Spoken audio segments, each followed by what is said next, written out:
தற்போது தமிழக அரசு சிறப்பாக பண்ணியிருக்காங்கன்னா உங்கள் கேள்வி வந்து மொத்த கேள்வியாக இருக்குது. வெறும் நாடக கலைஞர் வரைக்கும் கேட்குறீங்களா? பதில் சொல்கிறேன். ஏன்னா நாடக கலைஞர்களுக்கு ரொம்ப பெரிய பேர் உதவியாக இருக்கிறார். அதெல்லாம் நம்ம இல்லைன்னு மறுக்க முடியாது. வேறு தமிழக வெற்றி கழகம் ஒரு அரசியல் ஆனால் ஒன்றும் இல்லைங்க. அதாவது திரைத்துறையிலிருந்து ஏற்கனவே அரசியலுக்கு வந்த நடிகர்கள் எம்ஜிஆர், ஜெயலலிதா போன்றவர்கள்லாம் பெரிய அளவில் சக்ஸஸ் பண்ணாங்க. அதே போல் விஜயகாந்த் வந்து இன்ன வரைக்குமே அவருடைய பேர் நல்லா இருக்குது. அந்த வரிசையில் இப்போது நடிகர் விஜய் வந்து ஒரு கட்சி ஆரம்பிச்சிருக்காரு. அந்த வருகை எப்படி பார்க்குறீங்க? அவருக்குள்ள வரவேற்பு இப்போ இளைஞர்கள் மத்தியில் ஒரு நல்ல ஒரு இதாக இருந்துருக்கு. அவர் கேட்ட கேள்வி தான் நீங்கள் கேட்குறீங்க. உங்கள் கேள்வியில் இது உள்ள இந்த ஃபங்க்ஷனுக்குள்ளே அடக்கமாகுமா?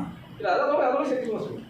அவரை சேர்த்து சொல்லுங்கள். நீங்கள் ஒரு மூத்த நடிகர் அப்படின்ற ஒரு அடிப்படையில் அவருடைய இல்லை நான் உங்களுக்கு ப்ரெஸ் மீட் கொடுக்க வந்து இந்த நாடகக்கலை இவங்க நடத்துகிறாங்களா அதுக்காக தான் நினச்சேன்.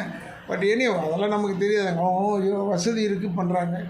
நான் போய் இருந்து பேசுகிறது இல்லை இல்லை. ஐ கேனாட் கிவ் சஜஷன்ஸ் எல்லாருமே சொல்லலாம். ஏன் காலையில் சூரியன் உதிக்கிறது, சாயந்தரம் அஸ்தமிக்கிறது, இதை மாற்றி அமைச்சா நல்லா இருக்குமே, இதெல்லாம் யோசிக்கலாம். அந்த இடத்துல இருந்தால் தான் வலி தெரியும். That is all. Thank you. Okay.